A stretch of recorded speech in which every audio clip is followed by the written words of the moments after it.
मैं चाहूं तो आप लोगों को बता दूं, लेकिन बताऊंगा नहीं।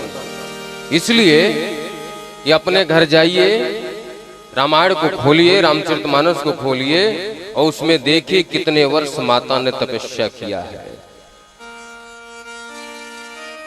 अब फिर पता चले हम 2-3 दिन बाद पूछ लेंगे तो आपको बताना पड़ेगा। ध्यान रखना इस बात, सबको पता होना चाहिए। ये आप लोगों को पनिशमेंट, सजा। प्रत्येक के घर में रामचरितमानस होना चाहिए, प्रत्येक के घर में श्रीमद् भागवत महापुराण होना चाहिए। यदि ऐसा नहीं है तो अपने आप को सनातन हिंदू कहना छोड़ दो। आप अन्य किसी भी धर्म में आप जाओ, प्रत्येक के घर में आपको मिलेगा उनका ग्रंथ। और हम लोगों के घर में दुनिया भर की किताब कॉपी मिल जाएंगे, पत्रिका मिल जाएगी, लेकिन श्रीमद् भागवत महापुराण रामचरितमानस नहीं है। ये मेरा दुर्भाग्य है। जब हम नहीं पढ़ रहे तो अपने बच्चों को क्या बताएंगे? अपने बच्चों को क्या बताएंगे? राम कौन है, लक्ष्मण कौन है, माता जानकी कौन है, भरत कौन है, शत्रुघ्न कौन है? गंभीरता से सोचना इस बात को। जिस धर्म में, जिस सनातन धर्म में 33 कोटि देवता हो, पृथ्वी के कण कण को देवता मानता हो, उस सनातनी हिंदू के बच्चे को पता नहीं है कि राम कौन है, कृष्ण कौन है। और पता न होने के कारण से आज हजारों हिंदू कहां पे जाते हैं? मजार के ऊपर मत्था टेक रहे। मजार के ऊपर क्या होता है पता है आपको? अजमेर नाम सुना है आप लोगों ने? हजारों हिंदू जाते हैं, आप लोग भी नाम सुने होंगे। हजारों हिंदू माताओं बहनों का बलात्कार करके वहां उनको गड्ढे खोद करके गाड़ा गया है, और आप वहां पे मत्था टेकने जाते हैं कि मेरे ऊपर कृपा हो। क्यों जाते हो भाई? क्योंकि आपको पता नहीं कि राम कौन है, कृष्ण कौन है।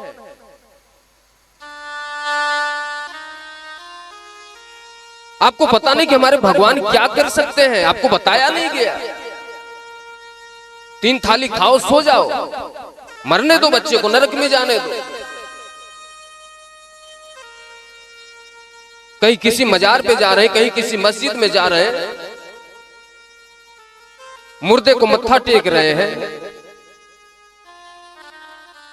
जितने दरगाह हैं वहां पे हिंदू माताओं का बलात्कार करके वहां मुगलों ने गाड़ रखा उनको। हमारी मां बहन का रेप हुआ है, बलात्कार हुआ है, वहां पे गाड़ा गया, वहीं पे हम जाके मत्था टेकते हैं कि मेरा कल्याण होगा। और हम कहते हैं हम सनातनी हिंदू हैं। किस मिट्टी के हिंदू बने हो भाई? साईं बाबा कौन कौन पूजा करता है?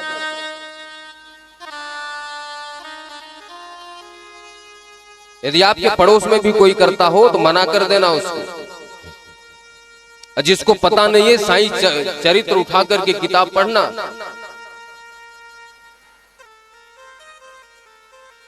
भारत का रहने वाला नहीं है,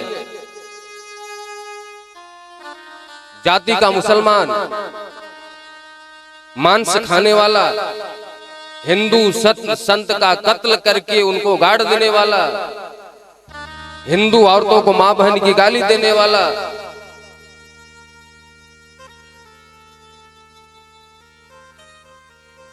हिंदू जात में मतभेद पैदा करने वाला, हिंदू जात को भटकाने वाला एक नालायक पाखंडी बाहर से आ गया। आज हजारों हिंदू ओम साईं, ओम को भी बदनाम कर रहे हैं, राम को भी बदनाम कर रहे हैं, ऐसे पापी के साथ जोड़कर। अब जानते हो कितने हिंदुओं को भ्रष्ट किया साईं ने? चावल में बकरे का मांस मिला करके खुद उसने किताब लिखा है, उस किताब में ये प्रमाण है।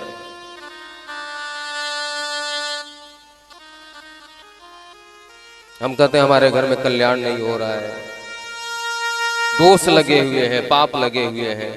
राक्षसों की पूजा करोगे, प्रेत की पूजा करोगे, मांस खाने वाले राक्षस ही तो होते हैं, उनकी आप पूजा करोगे, भगवान कृष्ण के बगल में, राम के बगल में आप रखोगे, बोलोगे राम जी खुश रहे, माता रानी खुश रहे, कृष्ण खुश रहे, हमारे ऊपर कृपा हो।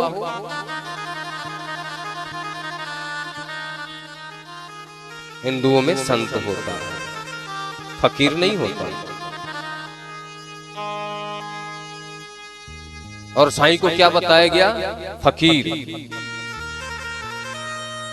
साईं ने लूटा, डकैती किया, चोरी किया, रेप किया, बलात्कार किया, इसके बाद उसके लड़के ने ही कर्म किया, बाद में मजार बना करके उसको देवता बना दिया गया। अभी बीच में शंकराचार्य जी महाराज ने इस बात भी किया था, बांस भी चला था, धर्म संसद में मुद्दा उठा था, लेकिन क्या बताएं, हिंदुओं की मति ही मारी गई है। साधु संत मत्था फोड़ने पत्थर के ऊपर, तब पर भी हिंदुओं के समझ में नहीं आएगा कि सही क्या है, गलत क्या है। वो करेंगे अपने मन में।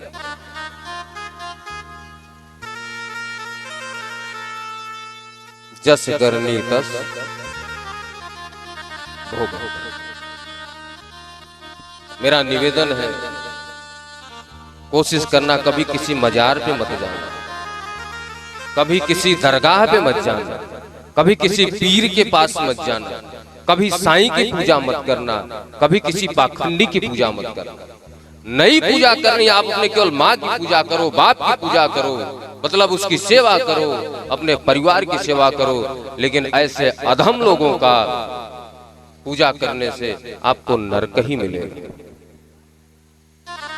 जय सिया राम बोलो, जय सिया राम बोलो, जय सिया राम बोलो, जय सिया राम बोलो, जय सिया राम बोलो, जय सिया राम बोलो, जय सिया राम बोलो, जय सिया राम बोलो। मुरली मनोहर राधे श्याम, मुरली मनोहर राधे श्याम, मुरली मनोहर राधे श्याम, मुरली मनोहर राधे श्याम बोलो।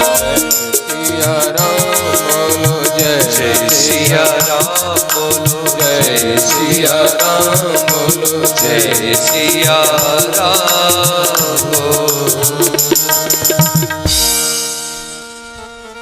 देखो, ये कथा भागवत इसलिए होती है, जो आपको पता न हो उसको सुनो। आपके घर में श्रीमद् भागवत महापुराण हो, रामचरितमानस हो, आपको पढ़ो, उसको समझो। क्यों? क्योंकि हमें भगवान की भक्ति प्राप्त करनी है, संसार में नहीं रहना है। हो सकता है कि मेरी बात कुछ लोगों को खराब लगे, ठीक है, तो मुझे फर्क नहीं पड़ता। इसलिए नहीं पड़ता क्योंकि मैं अपने प्रभु का गुणगान करता हूं। मैं वही बात कर रहा हूं जो शास्त्रों में लिखा गया है, जो पुराणों में लिखा गया है। इसलिए मेरा निवेदन है, धर्म संगत बात करो, धर्म की संगत करो। भगवान भोलेनाथ के विवाह में हम लोग यथाशीघ्र चलते हैं, बाकी सारी कथा आप लोगों की पता ही है। दक्ष ने अपमान करने के लिए यज्ञ किया था, सती मैया गई, भोलेनाथ का स्थान नहीं था, उन्होंने अपने शरीर का त्याग कर दिया। फिर मैया ने तपस्या किया, देवता लोग जाग करके भोलेनाथ को बोले कि ब्याह कर लो।